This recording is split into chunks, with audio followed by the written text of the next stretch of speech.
गौशाला डीगल द्वारा समर्पित भूमि पर निर्मित 3 क्लासरूम एवं आधुनिक डिजिटल पुस्तकालय का उद्घाटन आज श्री करनैल सिंह भारतीय पुलिस सेवा भूतपूर्व निदेशक प्रवर्तन निदेशालय एवं श्री सचिन अहलावत भारतीय राजस्व सेवा उपायुक्त के कर कमलों द्वारा किया गया।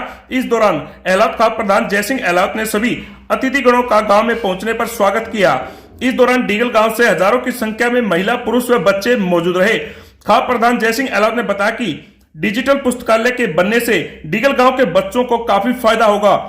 सोच यही है कि अब जो है बच्चों को पढ़ाई के ऊपर बहुत कंपटीशन करना पड़ेगा और अभी भी देखोगे तो जो फैसिलिटी शहरों में थी वो गांव में नहीं है। तो इसलिए मेरी एक ही सोच है, गांव में फैसिलिटी देके ज़्यादा से ज़्यादा बच्चे कामयाब हों और गांव के बच्चे भी बड़े अफसर बने। आपके पैसे का दिख रहा है, CSR का सही उपयोग गाँव में दिख रहा है। हम CSR का ही पैसे इन्वेस्टमेंट करते हैं, कोई एक पैसा गलत यूज नहीं करते, ना करने देते। यहाँ पे पढ़ाई जो है जो बच्चों के लिए वो किस प्रकार से होगी, किस तरह के ट्यूटर जो हैं कोचिंग देंगे? कोचिंग हमारे सचिन अहलावत जी हैं, हमारे करनैल सिंह जी हैं, इनकी दिल्ली में भी संस्था है, तो इन्हीं से हम ज़्यादा से ज़्यादा कोचिंग कराएंगे। और भी गांव में आपने शुरू किए? बहुत गांव में कर रखे हैं, कितने गाँव? करीब 27-28 गाँव में करें। अच्छा, और भी है? हाँ, और भी है। कितने? जितने की जरूरत होगी उतना ही कराएं। जितनी अच्छी हमारा CSR का बजट जितना एक्चुअल उसके ऊपर लगेगा बच्चों के ऊपर, हम उतना इन्वेस्टमेंट करेंगे। तो इस तरह की मुहिम आपने जो चलाई, इसका क्या परिणाम भी आज तक क्या निकला? परिणाम अच्छा निकला है। जैसे कि हम जुई में है, वहाँ पे इस साल भी 4-5 बच्चे निकल के गए हैं। जोधजू में महाविद्यालय है, वहाँ से भी अच्छे बच्चे निकल के गए हैं। और भी अभी तो हमने शुरुआत करी है, 5-4 साल में और अच्छा रिजल्ट आया है।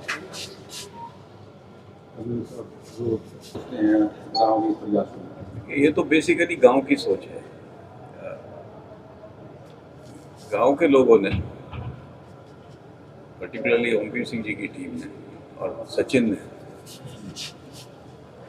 इनका एक विश्वास है, इच्छा है कि गांव के बच्चे पढ़ें, उनको अच्छी एजुकेशन मिले, उनको मेंटरिंग कर सकते हैं, उनको गाइड कर सकते हैं। यहाँ पर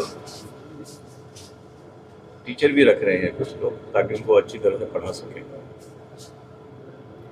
लेकिन सबसे बड़ी समस्या ये आती है कि आपको सही टाइम पे सही गाइडेंस मिली या नहीं मिली। ग्रामीण परिवेश में वो पढ़ाई का वातावरण यहाँ पर उपलब्ध हो पाएगा और वो ऐसा वातावरण बन पाएगा क्या? क्यों नहीं बन पाएगा? अगर आपकी सोच है तो अच्छे से अच्छा वातावरण बन पाएगा। वातावरण तो इन्होंने ऑलरेडी बना दिया है, सचिन जी ने, अनिल जी ने, इन्होंने वातावरण तो बना दिया है। अब उस वातावरण को कंटिन्यू करना गांव का काम है, गांव के बुजुर्गों का भी काम है कि देखें यहाँ पर डिसिप्लिन ठीक रहे, मैनेजमेंट ठीक रहे, और उसकी मेंटरिंग का काम जो है वो हमारा है, सचिन का। जरूर माहौल बनेगा। गाँव वाले दे देते हैं, लेकिन एक अनुभव और एक आधार देना। आपका अनुभव है दिल्ली का, तो आपका अनुभव अगर इनके साथ इंक्लूड होगा तो कहीं परिणाम भी ज्यादा अच्छे आएंगे, तो उम्मीद है। बिल्कुल अनुभव है, हमारी अच्छी टीम है, काफी लोग हैं साथ में, तो उसका फायदा होगा। एक बात आमतौर पर देखने को मिलता है, जो अधिकारी वर्ग होता है वो समाज से कटा होता है। पहली बार देखने को मिल रहा है अधिकारी भी जो है सोशल कार्यों में आगे आए हैं। कैसा अनुभव करें? अधिकारियों का अल्टीमेटली हम कहाँ से आए हैं? समाज से। अगर मैं देखूं, हमारी एजुकेशन कहाँ से हुई? समाज के पैसों से। फादर किसान थे, इतने पैसे नहीं थे कि प्राइवेट स्कूल्स में या प्राइवेट कॉलेज में भर्ती करा सकें। सरकारी स्कूलों में, सरकारी कॉलेजों में पढ़े। अब अगर वो पैसे किसके थे? समाज के थे। सरकार के पास समाज के पैसे आएंगे, और अगर हम समाज को रिटर्न नहीं करते और अगर हम अपने देश को आगे नहीं ले जाते, क्योंकि बच्चे अगर अच्छा करेंगे तो देश आगे जाएगा, तो हमारा देश ही गिरेगा, उसका फ़ायदा नहीं होगा। ग्रामीण क्षेत्रों में जो अभी एजुकेशन है वो बहुत अच्छे स्टैंडर्ड की नहीं है। टीचरों को कई बार, आई डोंट नो, मुझे पूरा यहाँ का नहीं पता, बहुत सी जगह टीचर भी ढंग से नहीं पढ़ाते, अपनी जगह किसी और को रख देते हैं पढ़ाने के लिए, ऐसा भी देखा गया है। तो अगर एक गांव में सोच आएगी कि हमें अपने बच्चों को आगे बढ़ाना है, और ये सोच गांव की है, तो सर्टेनली बच्चे आगे बढ़ेंगे। अगर सोच ये है कि भाई हमें तो कुछ भी करना है, तो फिर वो बच्चे कुछ भी करेंगे, वो फ़ायदा नहीं होगा। सर कैपेसिटी कितनी रहेगी, सीटिंग कैपेसिटी? कैपेसिटी इसमें 3 क्लासरूम है जिसमें 40 बच्चे बैठ के क्लास हो सकती है। एक वहाँ पर हमने अपना ऑफिस बनाया है जहाँ से हम अपनी चीज़ों को डील करेंगे। इसके अलावा लाइब्रेरी है जिसमें 100 के करीब बच्चे एक साथ बैठ के पढ़ सकते हैं। उसी लाइब्रेरी में अलग से 50 कंप्यूटर का सेटअप है जिस पे 50 बच्चे अपना कंप्यूटर पे टेस्ट वगैरह दे सकते हैं, ऑनलाइन क्लासेस देख सकते हैं, या कोई भी हम उनको दिल्ली से कनेक्ट करवाते हैं तो लेक्चर भी डिलीवर कर सकते हैं। साथ साथ हम इसमें वीसी का प्रोविज़न रखेंगे कि चेन्नई में बैठा हुआ अधिकारी भी बच्चों को यहाँ बैठ के गाइड कर सकता है। कोशिश ये है कि 9वीं से 12वीं के बच्चे कि उनका करियर उसी से सेट हो जाए कि उनको कॉलेज में कौन से में जाना है, उनको किस स्ट्रीम में जाना है, और उन्हीं में से जो ब्राइट बच्चे होंगे वो सिविल सर्विसेज के लिए, एमबीए के लिए या किसी और मास्टर्स के लिए हम कोशिश करेंगे कि 10वीं से बच्चे को ये पता हो मेरे को कहाँ जाना है। एक और एग्जांपल मैं देता हूँ, यहाँ के 12वीं पास 90% बच्चों को, अच्छे स्कूल के बच्चे हैं, उनको ये नहीं पता होता कि CUET का पेपर देना था। तो उसके बाद क्या होता है कि वो बहुत सारे कॉलेजेस, बहुत सारी सेंट्रल यूनिवर्सिटी मिस कर जाते हैं। अब जो बच्चा यहाँ बैठेगा उसको पता रहेगा मेरे को जनवरी में ये फॉर्म भरना है। तो अपॉर्चुनिटी कई बार लैक ऑफ उसके बिना नॉलेज के भी वो भी काफ़ी आपकी निकलती है। तो हम यहाँ पे कोशिश करेंगे कि हर साल काउंसलिंग सेशन होते रहे, हर महीने हम में से कोई ना कोई आता रहे। यहाँ की जो टीम होगी उसका भी हम प्रोफेशनल अपग्रेड करते रहेंगे। ये नहीं कि अगर उनमें से कोई कमज़ोर पड़ा रहा है तो हम उसकी भी ट्रेनिंग करवाएंगे। सही टीम कहाँ से तैयार की जाएगी, यहीं से ही या कहीं बाहर से आएगी? यहीं से आएंगे। इसी गांव के जितने जोश के अच्छे इंसान हैं सब पढ़ा रहे हैं। ऑलरेडी वो 110 बच्चों को यहाँ पे पढ़ा रहे हैं, गांव की चौपाल में बैठ के पढ़ा रहे थे। तो ये तो उनकी ऊर्जा है कि उनकी ऊर्जा से प्रेरित होकर हम सब आगे आए। Day by day online tuition भी हो, ऑनलाइन नहीं, हम स्पून फीडिंग नहीं करेंगे। हम बच्चे को आइडेंटिफाई करेंगे, उसका ट्रैक करेंगे बच्चा कैसा है, उसकी वीकनेस को टारगेट करके उस पर काम करेंगे। ये आइडिया आपके दिमाग में कैसे आया सर? ऑलरेडी हम ये 5 से 6 साल से हम कर रहे हैं लगातार। 6 क्या, मेरे को पर्सनली अगर मैं बात करूँ तो मैं 2010 से कर रहा हूँ ये चीज़। और बच्चे का आइडिया हमें ये पता लग जाता है वीकनेसेस का कि जब स्किल्ड आदमी है, सर जैसे आदमी है और ऑफिसर्स हैं, उनका अपना एक्सपीरियंस है एजुकेशन का, बच्चों से डिस्कस करो, पता लग जाता है क्या। जैसे आप रेवेन्यू डिपार्टमेंट में हैं तो आप कितनी करीब निकाल पाए इन 10 सालों में? यार रेवेन्यू डिपार्टमेंट वो मेरी जॉब है, मेरी सर्विस है। और अगर मैं बात करूं कि हम गांव वगैरह से कितने, तो कम से कम हम 300 बच्चे ठीक जगह पे पोस्ट हैं सर्विसेज वगैरह में अलग से। इसके अलावा 400-500 बच्चों को हम दिल्ली से ग्रेजुएशन करवा चुके हैं अलग अलग। इसी दिन में गए हैं जहाँ आप हैं या फिर अलग अलग डिपार्टमेंट? नहीं, बहुत सारे डिपार्टमेंट हैं, सबके अपने अपने रैंक के हिसाब से होते हैं। बट ये है कि सब अच्छी जगह पे अपना पोस्ट है और अच्छा काम भी कर रहे हैं सभी। सर ये आइडिया आपके दिमाग में कैसे आया? ये मेरा आइडिया नहीं है, ये बहुत सारे लोगों का मिला जुला आइडिया है। और भी अधिकारी हैं जो आज कारणवश आ नहीं पाए यहाँ पे, और सर का आशीर्वाद हमारे साथ है, गाइडेंस है, अनिल भाई जैसे आदमी हैं, तो we are capable of doing this. जी, एक सबसे बड़ी जो इशू आता है, किसी काम को हम कर लेते हैं शुरू, लेकिन उसके चलाने में एक समस्या से जुड़ जाती है बजट की। तो क्या ऐसी कोई पहले से ही कोई तैयारियां कर ली गई हैं कि वो बजट की समस्या है कि ना आए? हमें पता है, हम इतनी अच्छी मेहनत करते हैं और आज तक हमें कभी बजट का इशू नहीं आया है। अच्छी चीज़ क्या है कि जो देने वाला होता है, किसी का अगर किराया है तो उसके अकाउंट में दे जाता है, किसी बच्चे को स्कॉलरशिप चाहिए तो उसके अकाउंट में दे जाता है। हमारी लगती है मेहनत और तेल जेब से लगता है। तो हमारा ये इन्वेस्टमेंट है अपनी तरफ से। मेहनत हमसे कितनी भी कराओ हम करते हैं उसमें। और अच्छे आदमी है समाज में, समाज भी चाहता है कि समाज के अच्छे बच्चे अलग अलग विंग से निकल के अच्छी जगह पे जाए। आपके भी बच्चे होंगे, आप भी चाहोगे कि वो भी अच्छी जगह जाए, तो हम उनके लिए भी तैयार रहेंगे। सर प्राइवेट स्कूलों की जो शिक्षा है वो भी काफ़ी महंगी है। वो देखो जी अलग मुद्दा है। हम तो यहाँ पे फ्री रखेंगे बिल्कुल उस चीज़ को, और हम चाहेंगे गवर्नमेंट स्कूल के बच्चे ज़्यादा से ज़्यादा आगे। गाँव का परिवेश का बच्चा क्यों हम शहर की तरफ भागे? हम चाहेंगे कि बच्चा शहर के बजाय यहीं से ऐसी जगह निकल के जाए एकदम। जब वही क्वालिटी एजुकेशन यहाँ पे मिलेगी तो भागने की क्या जरूरत? सचिन जी, ये सिर्फ बेकल के बच्चों के लिए होगा या आसपास? नहीं, आसपास का जो भी बच्चा, आसपास का चाहे कोई भी बच्चा हो जो डिजर्विंग है, मेरिटोरियस है और जिसके पास साधन भी कम है, सबसे जरूरी तो उसके लिए हम कोई भी बच्चा पराया नहीं है, सारे बच्चे अपने हैं। जैसे 12th के बाद भी ऐसे स्ट्रीम के लिए बच्चे जाते हैं, तो आप स्कूलों में जाके विजिट करेंगे बच्चों को? हमारी जगह पे हम इतना यहाँ पे सक्षम सेंटर रखेंगे कि लोग आएंगे और बाकी आप लोग मदद करेंगे इस चीज़ को फैलाने के। Thank you sir. Thank you sir, thank you, धन्यवाद। आंटी जी क्या कहना है इस लाइब्रेरी को लेकर, जो गांव में ही बच्चों को जो सुविधा मिल गई, रोहतक या झज्जर जाना पड़ता था, क्या कहना चाहेंगे? वही पहले बच्चे यहाँ से है ना, जैसे लड़कियाँ हैं तो रोहतक या झज्जर भेजने के लिए माँ बाप का भी छाती हिला करती कि पता नहीं बच्चा ने भेजा या नहीं भेजा। और इस गांव का एक सौभाग्य है कि इतनी अच्छी जगह और ये लाइब्रेरी है ना गांव में आ गई, जो शहर वाली सुविधा एक डीगल में आ गई, तो इससे बड़ी खुशी क्या होगी। जो 102-3 साल पहले की गौशाला, नई गौशाला ना परली साइड में चली गई और ये खाली पड़ी थी ये जगह।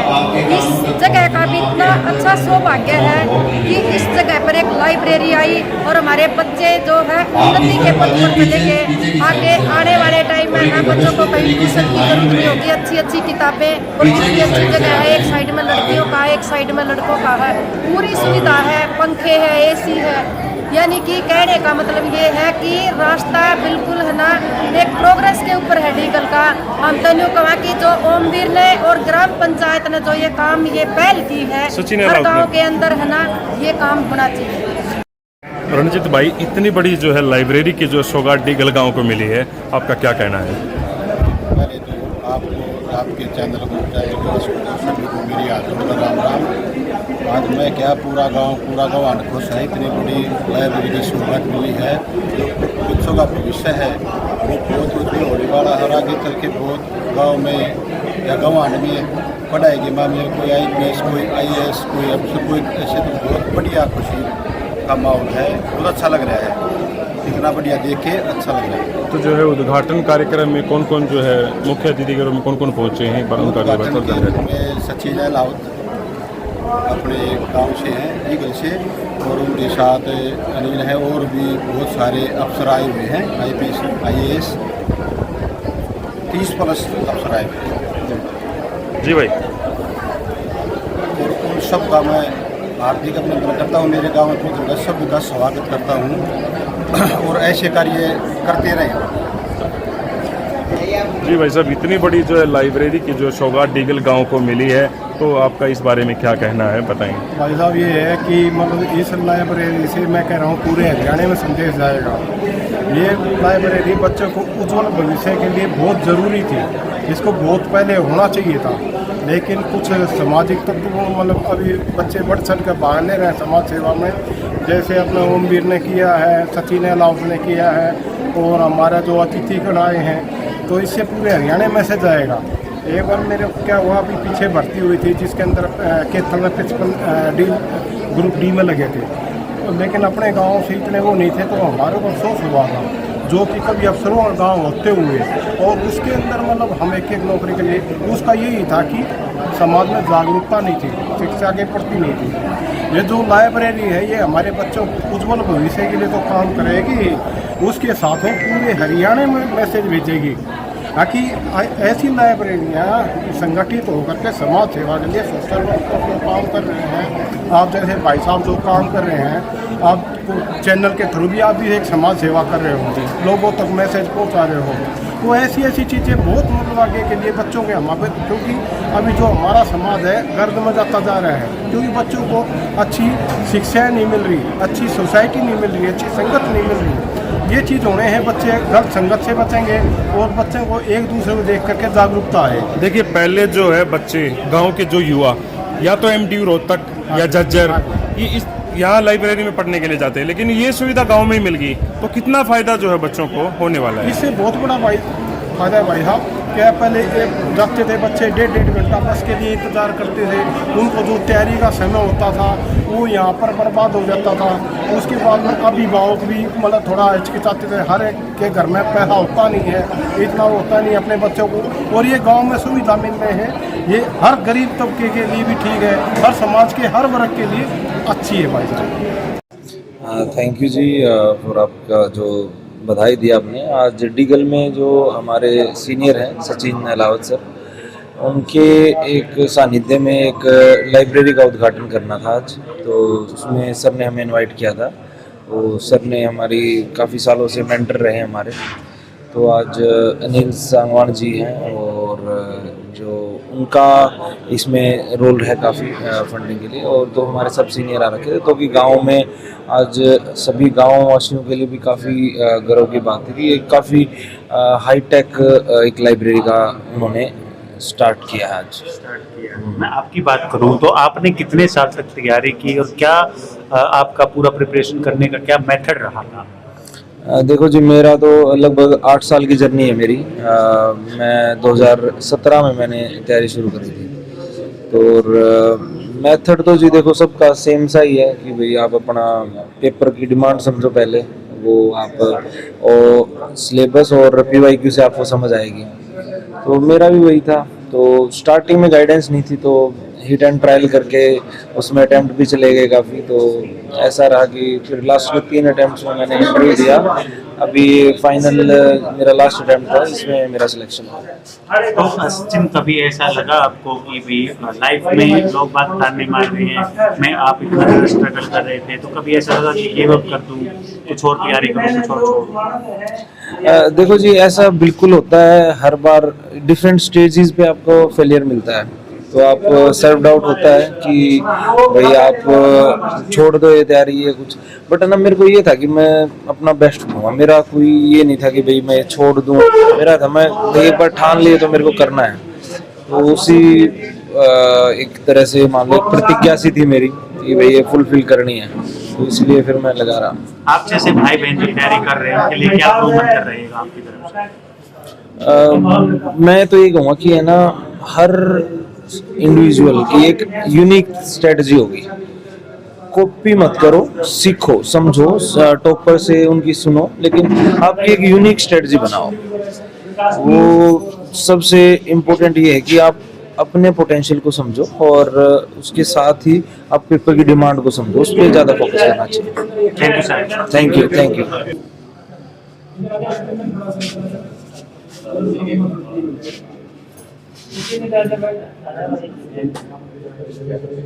ये सचिन है जी, ये सचिन पवार। और भाई साहब, ये आवासिंग जी हैं जो सबसे जुड़ी मेंबर है हमारे सुल्तानदार हॉस्टल के सारी चीजों के सबसे मेन आदमी है हमारे। ठीक है, आप प्यार बना रहे हैं। धन्यवाद जी, धन्यवाद। आप लोग ना मूल्यवान बना दिए और आप पॉपअप भी करवा रहे हो मेरे ख्याल से। आप बड़े बड़े डाटा एडजस्ट कर रहे हैं। बहुत धन्यवाद, थैंक यू सो मच।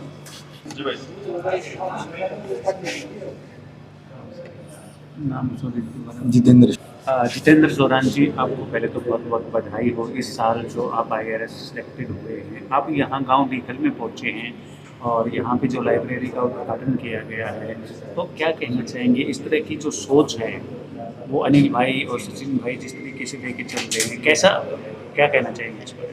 ये बहुत ही अच्छी पहल है। जो हमारे ग्रामीण परिवेश के बच्चे हैं उनके लिए, खासकर जो अपने ग्रामीण क्षेत्र के इलाका है वहाँ पर पढ़ने की ऐसी व्यवस्था नहीं होती है। अगर उनको इस तरह की सुविधाएं दी जाएंगी तो वो आगे जाकर बहुत अच्छा करेंगे।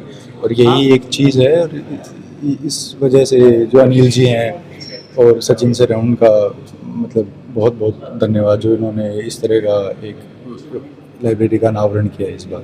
आप भी दादरी के किसी गांव से बिलोंग करते हैं, तो आपको क्या चैलेंजेस रहे थे? एक गांव में आपने पढ़ाई की है तो कहाँ जाना पड़ा था, जिनसे इन बच्चों को जो है फ़ायदा मिलेगा उस चीज़ का यहाँ पे लाइब्रेरी होने से, तो उसको थोड़ा सा ब्रीफ कीजिए। गांव में आजकल सर देखेंगे तो आसपास के विद्यालय थोड़े से ठीक हो गए हैं। हम मतलब सुविधाओं का समस्या नहीं है, लेकिन जैसे कोई पढ़ने का एक पर्टिकुलर स्थान है, घरों में कई बार ऐसा माहौल नहीं होता है कि वहाँ बच्चा बैठकर निरंतर अपना पढ़ाई कर सके। थोड़ी बहुत डिस्टर्बेंस होती है, कई बार पेरेंट्स आपसे कुछ एक्सपेक्ट करते हैं, कई बार आप इधर उधर की चीज़ों में लग जाते हैं। तो जो लाइब्रेरी जैसी सुविधा है खासकर गाँव के बच्चों के लिए एक बहुत ही लाभदायक रहेगी। और ग्रामीण परिवेश में ये चीज़ें तो रहती हैं कि आपके पास सुविधाओं का उतने अच्छे तरीके से आपके पास सुविधाएं नहीं होती हैं जितना एक शहरी बच्चे के पास होती है। तो सर, जिस तरीके से इस बार आपने 599वीं रैंक ली है, बहुत अच्छी रैंक आपकी है ये, तो क्या आपका स्ट्रेटेजी रहती थी? किस स्ट्रेटेजी को लेके आप प्लान करते थे? आपका क्या प्लान था? सर यही है, इसमें 3 फेजेज़ में होता है ये पेपर, तो हर एक फेज़ का अपना अलग अलग प्रक्रिया है। तो प्रीलिम्स में आपको ऑप्शन चूज़ करने होते हैं, फिर लिखने का होता है मेंस, फिर इंटरव्यू है। तो ओवरऑल स्ट्रेटजी तो बहुत ही डाइवर्स और बहुत ही कॉम्प्रिहेंसिव बात हो जाती है। इस तैयारी में एक ईयर लॉन्ग प्रोसेस है, इसमें आपको निरंतर एक अपने आत्मविश्वास के साथ आगे बढ़ते रहना है और अपना कुछ कुछ इम्प्रूवमेंट करते रहो। यही चीज़ हमें ध्यान में रखनी चाहिए, क्योंकि समय लग जाता है। कितने रहते थे? सीटिंग आवर्स सबका अलग अलग होता है सर। उसमें जैसे आप 1000 बच्चों से बात करोगे तो सबका डिफरेंट है, लेकिन एक थ्रेशोल्ड है कि आपको इतना काम करना पड़ेगा। वो आप बैठ के करो या कोई उस काम को जल्दी कर लेता है, तो आवर्स के बजाय आपका ये है कि मैं इतना काम कर लूँ, वो आपका मेन फोकस होना चाहिए। तो आपकी तरफ से क्या तुरंत रहेगा बच्चों के लिए? वही थोड़ा सा बच्चों के लिए जो तैयारी कर रहे हैं उनको ये है कि चीज़ों को समझ के आगे बढ़ो, do not just rush through कि भाई ख़त्म करना है इसलिए मैंने ये सिलेबस ख़त्म कर दिया। पहले समझना है फिर आगे बढ़ना है इस तैयारी में। और दूसरी चीज़ ये है कि थोड़ा सी लंबी प्रोसेस है, अगर आप एक बार फेल हो जाते हो तो पूरे साल की प्रक्रिया दोबारा दोहरानी पड़ती है। तो उस चीज़ में आपका जो आत्मविश्वास है, जो आपका संकल्प है, वो कमज़ोर नहीं होना चाहिए। इस चीज़ के ऊपर हमें फोकस रखना पड़ेगा। Thank you. धन्यवाद जी।